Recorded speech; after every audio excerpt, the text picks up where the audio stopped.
अस्सलाम वालेकुम स्टूडेंट, क्या हाल चाल है मेरी जान, कैसे हैं आप सब। तो सबसे पहले मैं ये चीज़ क्लियर कर देता हूँ कि आप लोगों तक जो मेरी आवाज़ है वो बिल्कुल ठीक आ रही है या नहीं आ रही, बिकॉज कल मैंने पूरा पढ़ा दिया और आवाज़ नहीं आई, तो आज मैं ऐसा नहीं करने वाला। सबसे पहले मैं आप लोगों की येस और नो करवाऊंगा। कल 9th के लेक्चर में भी ऐसे ही माशाल्लाह से हुआ था। और भाई इतनी हिम्मत नहीं होती, पानी नहीं पीनू लभदा तो फिर तुसी की करना है। जरा सीधा करो कमेंट्स मेरे सामने। जी वालेकुम सलाम। जल्दी से मेरा बेटा आप लोगों को बड़े अच्छे से पता है कि 2:30 इज योर रिपोर्टिंग टाइम। आप लोगों की क्लास का टाइम स्टार्ट हो जाता है, तो काइंडली मेरा बेटा टाइमली क्लास में लॉगिन किया करें, क्लास में टाइमली आ जाया करें। सो ये बहुत अच्छा होता है आपके लिए भी और हमारे लिए भी। जी इट्स ऑल क्लियर। तो मेरा बेटा आज हमारा जो टॉपिक है चैप्टर नंबर 3 में डायनामिक्स में मेरी जान, वो है difference between mass and weight, जिसके बारे में मैंने आपको कल भी कहा था कि ये टॉपिक मैं दोबारा से आप लोगों को करवाऊंगा। तो मेरे बच्चे जरा ध्यान से देखिएगा, what is the difference between mass and weight. बहुत इंपॉर्टेंट शॉर्ट क्वेश्चन है और बोर्ड के पेपर में लॉन्ग में भी पूछा जा सकता है, बट बहुत इंपॉर्टेंट शॉर्ट क्वेश्चन है, इसको जरा ध्यान से सुनिएगा। What is the difference between mass and weight. Mass is the quantity of matter, quantity of matter possessed by a body due to its mass and velocity. Possessed by a body due to its mass and velocity. Possessed by a body due to its mass and velocity. Possessed by a body due to its mass and velocity. Quantity of matter, velocity. Quantity of matter possessed by a body due to its mass and velocity. जी मेरा बेटा। So मादा की कितनी मिकदार है, matter कितनी quantity में मौजूद है। 2 किलोग्राम चीनी ले लो, 2 किलोग्राम दूध ले लें, 2 किलोग्राम गैस ले लें। So quantity of matter which is always measured in kilogram is called mass, which is always measured in kilogram, मतलब कि जो केजी में हमेशा मेजर की जाती है, इसको हम मैस का नाम देते हैं। Quantity of matter possessed by a body due to its mass and velocity is called mass. इसको हम mass का नाम देते हैं। is called mass, इसको हम mass का नाम देते हैं। Quantity of matter possessed by a body due to, so quantity of matter possessed by a body due to its mass and velocity, गलत लिख दिया यार। Quantity of matter is called mass. Quantity of matter is called mass. कितनी मिकदार में quantity मौजूद है, मैं मोमेंटम में पहुंच गया था। Quantity of matter is called mass. कितनी मिकदार में कितनी क्वांटिटी ऑफ मैटर मौजूद है, उसको हम मैस का नाम देते हैं। 2 किलोग्राम दूध आपके पास लिक्विड की क्वांटिटी है, 2 किलोग्राम चीनी आपके पास सॉलिड की क्वांटिटी है, इसी तरह 2 किलोग्राम गैस आपके पास गैस की क्वांटिटी है। So quantity of matter is called mass. Quantity of matter is called mass, इसको हम मैस का नाम देते हैं। Quantity of matter is called mass, इसको हम मैस का नाम देते हैं। Quantity of matter is called mass, इसको हम मैस का नाम देते हैं। सो मेरा बेटा it is always made in kilogram. अब मेरा बेटा डेली लाइफ में एक्चुअली हम लोग जो गलती करते हैं वो ये करते हैं कि हम मैस और वेट को सेम टर्म्स में कंसीडर करते हैं। हम मैस एंड वेट को सेम टर्म्स में कंसीडर करते हैं। हम मैस एंड वेट को सेम टर्म्स में कंसीडर करते हैं। जैसे कि आप मेडिकल स्टोर पे गए, आप वहां पे खड़े हो जाते हो, कोई कहता है यार आप तुम्हारा वेट कितने है, तो आप बताते हो जी 67 kg है। तो आप उस वक्त वेट नहीं बल्कि क्या बता रहे होते हैं, मैं साइंटिफिकली ये दोनों टर्म्स आपस में डिफरेंट है। अब व्हाट इज वेट? वेट आपके पास वो ग्रेविटेशनल फोर्स होती है। ग्रेविटेशनल फोर्स वो होती है, weight is a gravitational force, weight is a gravitational force that acts on the object, जो किसी ऑब्जेक्ट के ऊपर एक्ट करती है ड्यू टू इट्स मैस। मेरा बेटा ये यहां से जरा देख ले, कोई भी फोर्स, जैसे कि इसका कोई मैस है, ये भाई जमीन की तरफ क्यों जा रहा है, due to its mass, due to its mess.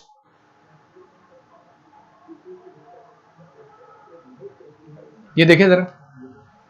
So weight is a gravitational force. अब इसके ऊपर ग्रेविटेशनल फोर्स एक्ट कर रही है जो उसको जमीन की तरफ लेके जा रही है। So weight is a gravitational force, weight is a gravitational force that acts on object due to its mass. Weight is a gravitational force that acts on the object due to its mass. Weight is a gravitational force जो किसी object के mass की वजह से उसके ऊपर act करती है और ये दोनों नीचे की तरफ जाती हैं. सो मेरे भाई वेट को हमेशा वेट के लिए जो एसआई यूनिट आता है हमारे पास बेटा क्या होता है? न्यूटन. और mass के लिए जो एसआई यूनिट होता है वो हमारे पास क्या होता है? किलोग्राम. वेट के लिए जो एसआई यूनिट आता है मेरा बेटा न्यूटन और mass के लिए जो एसआई यूनिट होता है वो किलोग्राम होता है.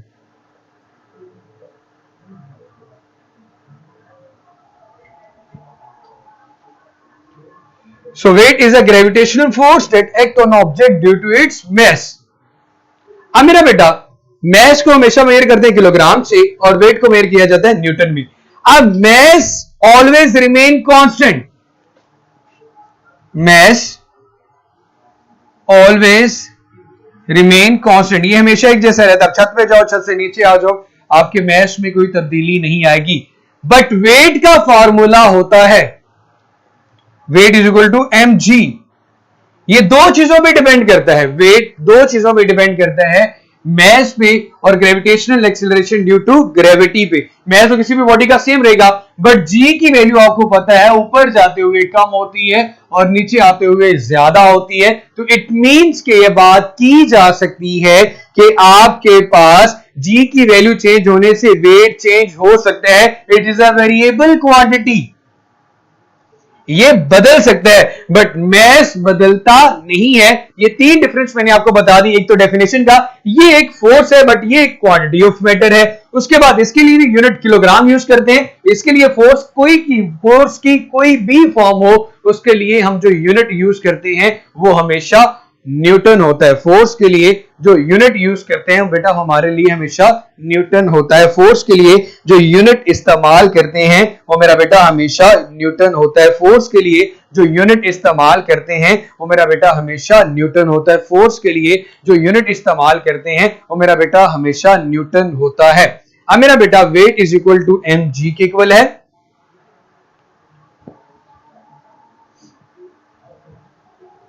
So weight is equal to mg के इक्वल होता है. अब ये चीज थी डिफरेंस आगे 1 2 3. उसके बाद मैं ये बात भी कह सकता हूं कि भाई मैस की तो कोई खास डायरेक्शन नहीं है बट वेट हमेशा एक्ट करता है वर्टिकली डाउनवर्ड, ऑब्जेक्ट को नीचे की तरफ लेके आता है. तो मैं ये बात कह सकता हूं जिसमें डायरेक्शन आए वो एक वेक्टर क्वांटिटी होती है और जिसमें डायरेक्शन ना आए वो एक स्केलर क्वांटिटी होती है. तो मैस मेरे पास एक स्केलर क्वांटिटी है जबकि वेक्टर मेरे पास एक. अस्सलाम वालेकुम. थोड़ा सा टेक्निकल इशू की वजह से मेरी जान ये मसला आ चुका था. हमारे पास ये जरा बोर्ड का जरा देख लें. बोर्ड का फोकस बिल्कुल ठीक है. Sir mass is a scalar quantity but weight is a vector quantity क्योंकि वेट हमेशा नीचे की तरफ आ रहा होता है एक्टिंग वर्टिकली डाउनवर्ड और मैस की कोई खास डायरेक्शन नहीं होती. So mass is a scalar quantity but weight is a vector quantity. Mass is a scalar quantity but weight is a vector quantity. Mass is a scalar quantity but weight is a vector quantity. Mass is a scalar quantity but weight is a vector quantity. Mass is a scalar quantity but weight is a vector quantity. Mass is a scalar quantity but weight is a vector quantity. Mass is a scalar quantity but weight is a vector quantity. Mass is a scalar quantity but weight is a vector quantity. Mass is a scalar quantity but weight is a vector quantity.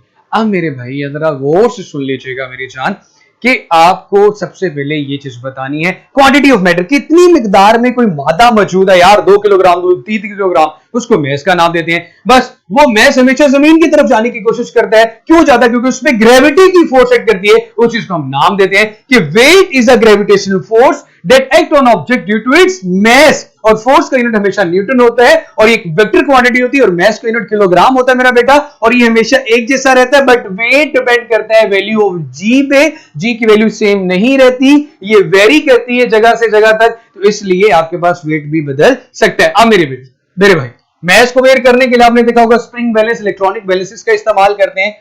मैं ये बात लिख सकता हूं यहां पे आपके पास beam balance तराजू का इस्तेमाल किया जाता है और वेट को मेजर करने के लिए इस्तेमाल करते हैं जिस इंस्ट्रूमेंट का उसको हम नाम देते हैं स्प्रिंग बैलेंस का.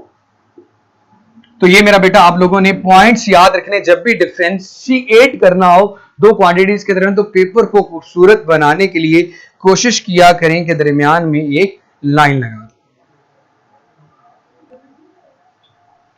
चले मेरा बेटा, जज़ाकल्लाह। तो इंशाल्लाह कल बात करेंगे हमारे पास Newton third law of motion की। आज का हमारा टॉपिक यहीं पे वाइंड अप होता है। अपना बहुत सारा सा ख्याल रखिएगा, दुआ में याद रखिएगा, जीते रहो, खुश रहो, आबाद रहो। अल्लाह ताला आप सबको अपने हिफ्ज़ो अमान में रखे। जो लोग न्यू है मेरा बेटा वो फॉलो अप भी जरूर कर लें और काइंडली अपने लेक्चर का फीडबैक भी जरूर सबमिट करवाया करें। और प्लीज़ हमेशा मैं एक ही रिक्वेस्ट करता हूँ मेरे बच्चों, प्लीज़ अपनी दुआओं में जरूर याद रखा करें। अल्लाह हाफ़िज़।